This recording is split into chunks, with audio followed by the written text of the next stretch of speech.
Halo Tribuner, selamat sore dan apa kabar Anda? Senang sekali saya Putri Utami kembali menyapa Anda di Ambon hari ini, edisi Jumat 31 Januari 2025. Selama beberapa menit ke depan, sejumlah informasi terupdate dari Maluku akan kami hadirkan ke hadapan Anda. Kita mulai dengan berita pertama. Miliki 24,50 gram ganja, Harold Wuri Timur divonis 6 tahun penjara. Harold Wuri Timur, seorang warga kota Ambon harus menerima vonis 6 tahun penjara setelah terbukti memiliki 24,50 gram ganja. Vonis tersebut dibacakan oleh Hakim Ketua Wilson Shriver, didampingi Hakim Anggota Dedi Sahusilawane dan Ismail Wael di Pengadilan Negeri Ambon, Kamis 30 Januari 2025. Dalam amar putusannya, Majelis Hakim menyatakan bahwa terdakwa terbukti secara sah dan meyakinkan bersalah melakukan tindak pidana tanpa hak atau melawan hukum, memiliki, menyimpan, dan menguasai narkotika golongan 1. Perbuatan tersebut melanggar pasal 11 ayat 1 Undang-Undang Nomor 35 Tahun 2009 tentang narkotika. Tak hanya pidana penjara, Majelis Hakim juga menghukum terdakwa dengan pidana denda sebesar 800 juta rupiah. Jika denda tersebut tidak dibayar, maka akan diganti dengan hukuman pidana penjara selama 2 bulan.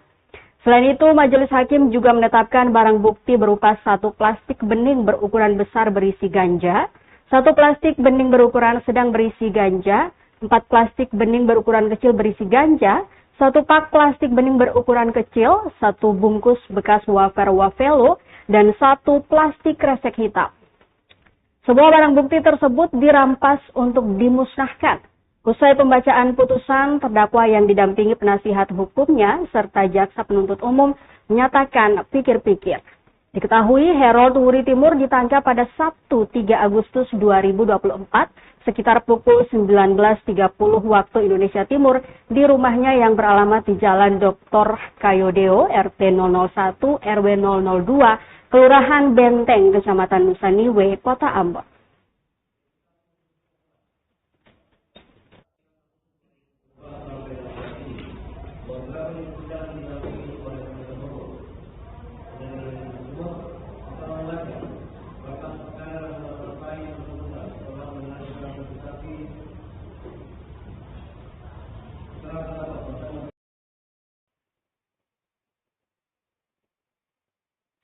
Ancam Satpol PP pakai parang saat penertiban Pasar Mardika Ambon, Laima divonis 8 bulan penjara. Seorang pedagang Pasar Mardika Laima alias Bapak Lala, 48 tahun, divonis 8 bulan penjara di Pengadilan Negeri Ambon.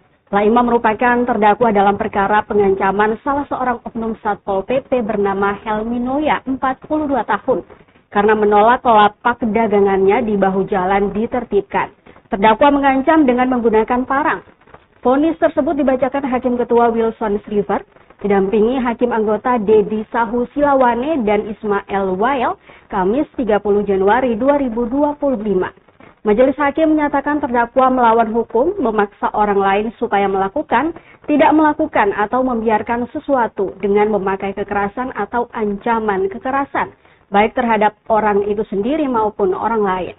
Perbuatan terdakwa sebagaimana dalam dakwaan tunggal jaksa penuntut umum melanggar pasal 335 ayat 1 KUHP. Majelis Hakim juga menetapkan barang bukti berupa 1 buah parang dengan ukuran panjang 57,8 cm, dengan besi parang berwarna hitam dan panjang 39,3 cm, dan pegangan kayu dengan panjang 18,5 cm, dirampas untuk dimusnahkan. Usai membacakan putusan, terdakwa dan jaksa penuntut umum Kejaksaan Negeri Ambon menyatakan menerima putusan. Untuk diketahui, terdakwa Laima alias Bapak Lala ditangkap pada Senin 14 Oktober 2024 sekitar pukul 15.00 waktu Indonesia Timur di Jembatan Pasar Mardika, Kecamatan Sirimau, Kota Ambon. Kejadian ini bermula saat korban Helmi bersama petugas Satpol PP melakukan penertiban lapak pedagang di bahu jalan. Saat itu terdakwa kemudian mengambil parang dan mengancam korban. Tak terima perbuatan tersebut, korban langsung melaporkan ke SPKT Polda Maluku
Kita ke informasi lain, Tribuners. Aktivis minta Kapolres Buru AKBP Sulastri Sukijang dicopot.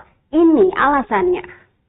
Sejumlah aktivis dari berbagai organisasi masyarakat dan mahasiswa di Maluku meminta Kapolres Buru AKBP Sulastri Sukijang dicopot dari jabatannya. Hal itu disampaikan perwakilan BEMNUS Maluku, Jasmen, Gamapera, Sirawatu, dan Perhimpunan Mahasiswa Maluku saat konferensi pers di Gong Perdamaian Kota Ambon, Kamis 30 Januari 2025. Permintaan itu buntut dari aktivitas tambang emas ilegal di Gunung Botak, Pulau Buru yang masih beroperasi hingga saat ini. Diduga ada keterlibatan aparat kepolisian hingga TNI dalam aktivitas tambang ilegal itu. Ketua Gerakan Sahabat Komandan atau Gasmen Maluku menduga terjadi pembiaran. Rifki juga meminta Kapolri dan Panglima TNI untuk mengevaluasi kinerja Kapolda Maluku dan Pangdam 15 Patimura. Para aktivis menegaskan untuk turun aksi besar-besaran di depan kantor Gubernur Maluku, Polda Maluku, dan Kodam Patimura dalam waktu dekat. Diberitakan sebelumnya ratusan karton berisi sianida berhasil diselundupkan ke Namlea, Kabupaten Buru. Totalnya 150 karton yang dimuat dalam sebuah truk besar melalui pelabuhan feri Ambon Namlea.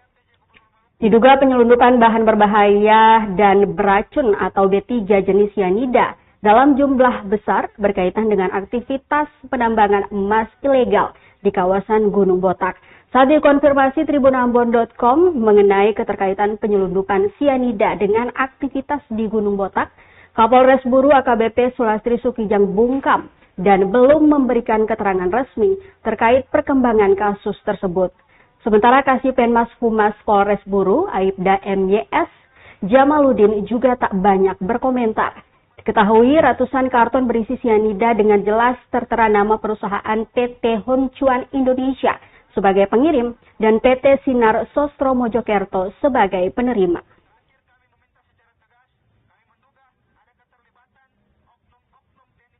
Dalam pembiaran aktivitas tambang Gunung Botak. Kami dari beberapa OKP yang ada dan juga LSM yang ada, kami bersepakat untuk besok kami akan menyurati terkait dengan surat pemberitahuan aksi di Kapolres untuk melakukan aksi besar-besaran pada hari Senin yang dimana kami dari beberapa OKP bersepakat. Demikian dari saya. Wassalamualaikum warahmatullahi wabarakatuh. Salam sejahtera untuk kita semua. Salam. Om Swastiastu, Namo Buddhaya, salam kebajikan. Merdeka! Merdeka! Merdeka! Merdeka! Merdeka! Merdeka! Tepat pada hari Kamis, tanggal 30 Januari 2025, kami dari Badan Eksekutif Mahasiswa Nusantara Daerah Maluku bersama Gerakan Sahabat Komandan, Gerakan Mahasiswa Peduli Rakyat, dan beberapa LSM yang lain menindak tegas terkait dengan aktivitas tambang ilegal Gunung Botak yang mana kami menduga ada pembiaran aktivitas tambang itu dia berjalan. Maka dengan itu kami bersepakat akan melakukan aksi besar-besaran di beberapa titik, yakni kantor Gubernur Maluku, Polda Maluku, dan Tui, dan depan Pangdam Patimura. Dalam waktu dekat, adapun poin tuntutan kami di sini. Pertama, kami meminta secara tegas kepada Bapak Presiden Prabowo Subianto agar menindak tegas instruksi Presiden RI tanggal 7 Mei 2015 tentang penghentian dan penertiban pertambangan emas tanpa izin atau PT yang kami menduga masih ada aktivitas di tambang ilegal Gunung Botak, Pulau Buru. Kedua, kami mendesak kepada PJ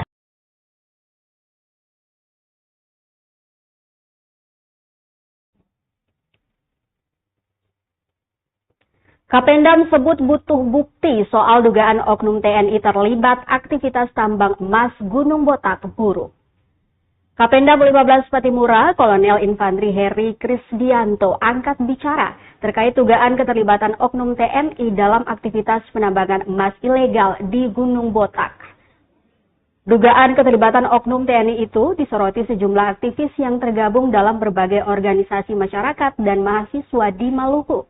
Saat dikonfirmasi tribunambon.com, Kapendam mengatakan bahwa pihaknya membutuhkan bukti-bukti yang kuat untuk menindaklanjuti informasi tersebut. Kapendam juga menambahkan bahwa pihaknya akan segera memberikan penjelasan yang lebih lengkap terkait dengan informasi tersebut. Untuk itu, Kapendam mengimbau kepada seluruh masyarakat agar tidak terprovokasi dan tetap tenang serta mempercayakan penanganan masalah ini kepada pihak yang berwenang. Pihaknya akan menindak tegas jika memang ada oknum TNI yang terbukti terlibat dalam aktivitas ilegal tersebut. Diberitakan sebelumnya, sejumlah aktivis yang tergabung dalam berbagai organisasi masyarakat dan mahasiswa di Maluku menggelar konferensi pers di Gong Perdamaian Kota Ambon, Kamis 30 Januari 2025. Mereka mengancam aktivitas tambang emas ilegal di Gunung Botak, Pulau Buru, yang diduga masih beroperasi hingga saat ini. Para aktivis juga menyampaikan dugaan adanya keterlibatan oknum TNI Polri dalam aktivitas tambang ilegal di Gunung Botak, Pulau Buru. Mereka meminta agar aparat penegak hukum segera mengusut tuntas dugaan keterlibatan ini.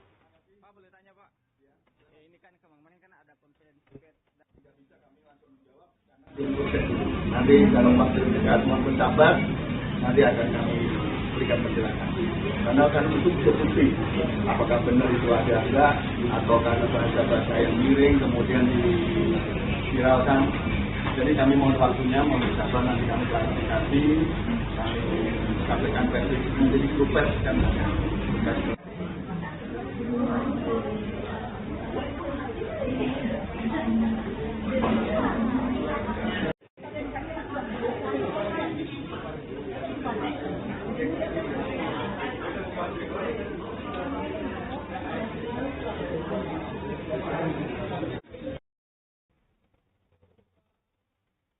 Kita ke Malra, Tribuners, habiskan APBD 3,5 miliar rupiah, gedung CAT Maluku Tenggara bak hutan belantara. Gedung Komputer Assisted Test atau CAT di Jalan Abraham Koedubun, Langgur, Kabupaten Maluku Tenggara atau Malra, kini bak hutan belantara. Dibangun dengan menggunakan APBD Malra senilai 3,5 miliar, gedung yang seharusnya digunakan untuk seleksi calon pegawai negeri sipil atau CPNS nampak tak terawat. Padahal gedung tersebut diresmikan pada Selasa 2 Mei 2023 silam. Pantauan tribunambon.com Jumat 31 Januari 2025 nampak rumput yang tumbuh di depan kantor tersebut sudah setinggi lutut orang dewasa. Bukan saja di depan, bahkan di sisi kanan gedung rumput dan pohon hampir menutupi sebagian gedung yang diresmikan oleh mantan Gubernur Maluku Murad Ismail tersebut. Diduga gedung tersebut sudah lama tidak difungsikan. Pasalnya ada beberapa lapisan plafon yang ambrol ke bawah. Sementara di bagian dalam gedung nampak kursi tamu masih lengkap dengan segel plastik dan terdapat tumpukan berkas administrasi surat perjanjian yang tertera nama Dinas Pendidikan Malra. Serta beberapa unit komputer yang nampak berjejer rapi menandakan jarang digunakan. Berdasarkan informasi yang dihimpun, pembangunan dan pengelolaan gedung ini dilakukan oleh Dinas Pendidikan Malra. Andre, salah seorang pegawai di lingkungan Dinas Pendidikan Malra selaku PPK Gedung CAT yang dikonfirmasi tribunambon.com melalui sambungan telepon mengatakan anggaran pemeliharaan nihil. Menurutnya, perawatan selama ini hanya kebijakan anggaran dari sidang saja. Dirinya mengakui gedung terakhir digunakan pada November 2024 untuk kegiatan CPNS. Hingga saat ini tidak lagi digunakan.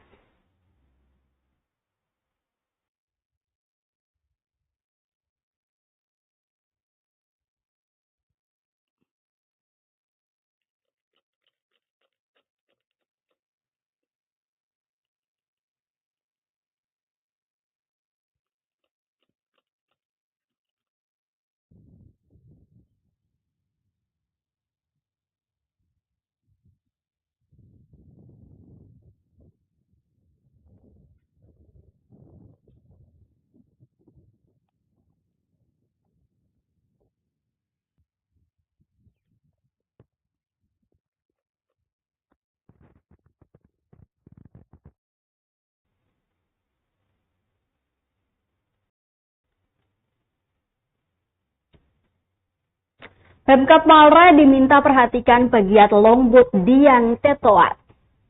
Pemerintah Kabupaten Maluku Tenggara atau Malra Provinsi Maluku diminta memperhatikan aktivitas 36 pegiat Longbut pasca rampungnya jembatan penghubung Dian Tetoat.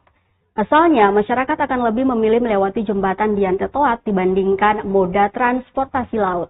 Hal ini tentunya merugikan bagi para pegiat Longbut yang setiap hari beroperasi karena nihilnya penumpang. Salah seorang pegiat Longbut, Jafar Ubrusun, mengatakan Longbut ini telah beroperasi membantu masyarakat sejak 8 tahun lalu. Longbut di Dian Tetoat telah menjadi lapangan kerja bagi sebagian masyarakat pesisir Hoat Sorbay. Untuk itu, pilihan pegiat moda transportasi laut tersebut meminta pemberdayaan dari Pemkab Malra. Untuk diketahui, jembatan Dian Tetoat hampir rampung dikerjakan. Kini tinggal menanti proses hot mix dan peresmian oleh Gubernur Maluku terpilih Hendrik Lewerisa.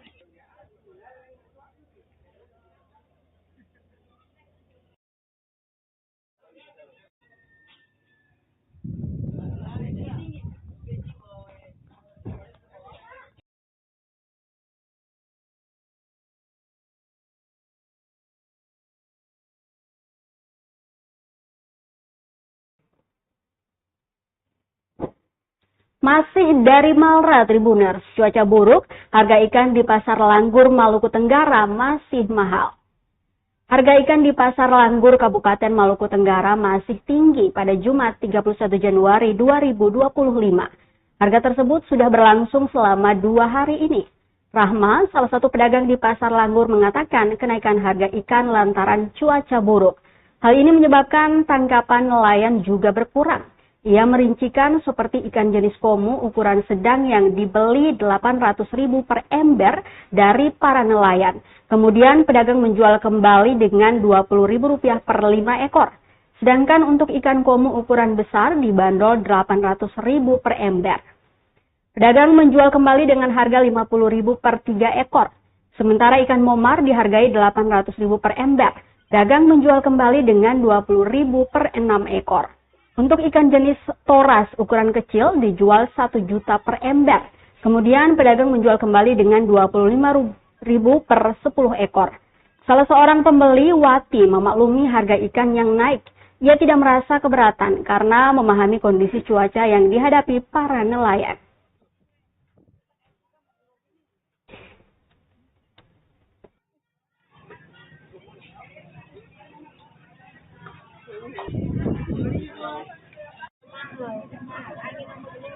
Angin ombak gelombang. Kalau kamu berapa? Kamu 50, satu tungku, satu ember 800 juga. Kalau yang besar nih tante? Sama. Sama. Kalau untuk momor berapa? Kamu juga 800. Satu ember. Iya. Kalau misalnya sekarang dia punya harga naik itu karena apa tante? Karena gelombang. Angin. Angin. Oke, jadi cuaca sementara buruk tante ya? Iya. Oke, jadi ini dia sejak kapan nih tante? Dari kemarin. Dari kemarin harga semahal. Iya. Oke.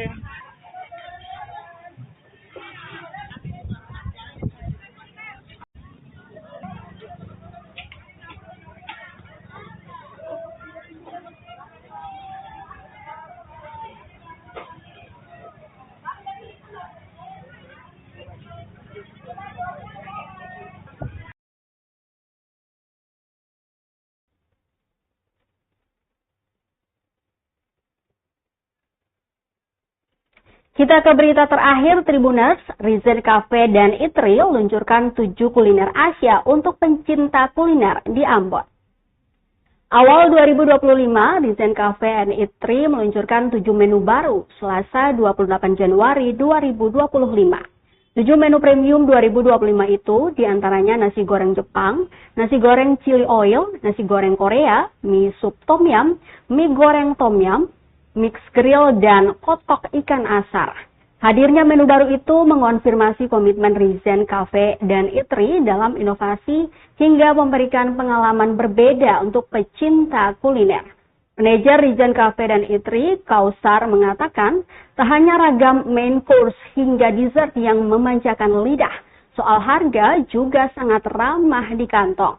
Nasi goreng Jepang dibanderol dengan harga Rp45.000, nasi goreng chili oil Rp45.000, nasi goreng Korea Rp45.000, mie kuah tom yum Rp45.000, mie goreng tom yum Rp45.000, mix grill stick Rp85.000, kotok ikan asar Rp40.000. Lokasi di Jalan Laksdia Leowatimena atau tepat di belokan pertigaan Paso, Rizen Cafe dan Eatery bakal jadi tempat paling nyaman bersantap pria. Setiap sudut kafe ini pun dirancang Instagramable, lengkap dengan dekorasi dan pencahayaan yang estetik. Interior dengan aksen hijau mendominasi selaras warna krim, membuat suasana tenang penuh karakter. Rizen Cafe dan Eatery dipastikan tetap relevan untuk semua kalangan.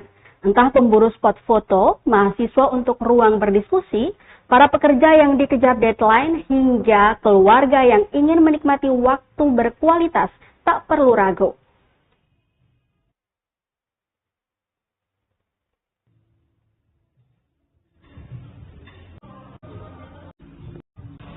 Mbak, mungkin bisa cerita sedikit terobosan-terobosan baru di awal tahun 2025 ini, Mbak? Yang tadi terobosan barunya itu kita tampilkan beberapa menu. Ada menu Korea, Thailand, tidak lupa Nusantara, dan berbagai. Ada tadi 7 menu. Nah, kita sediakan itu untuk memenuhi kebutuhan masyarakat Ambon yang pecinta kuliner.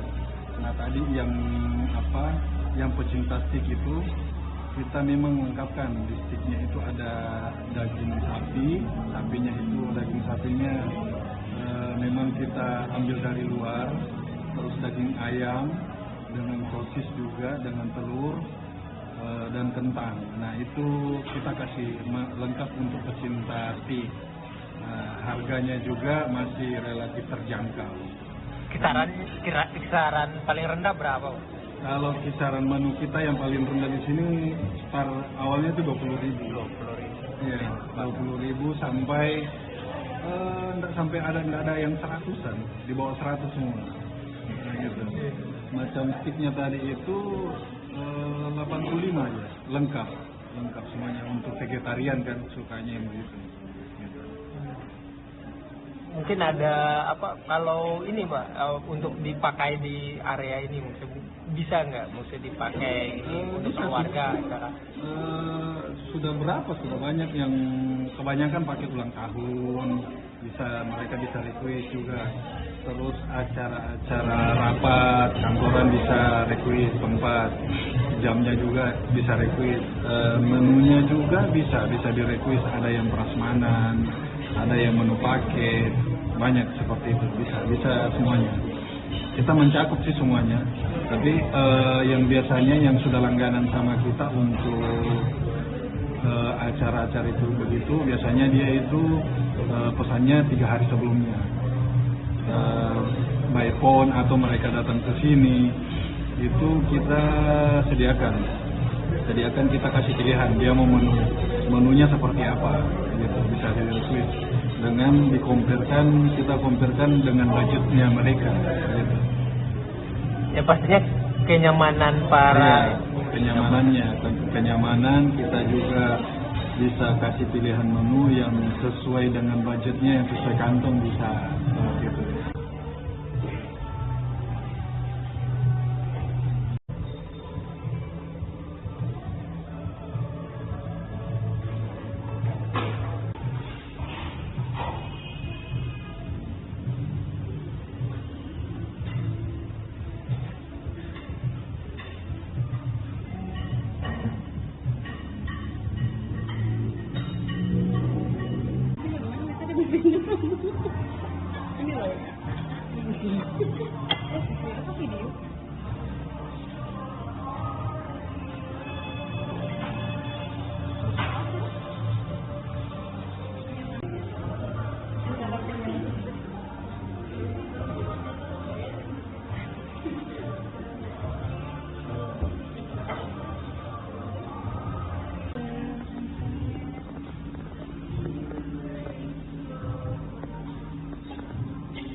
Mbak mungkin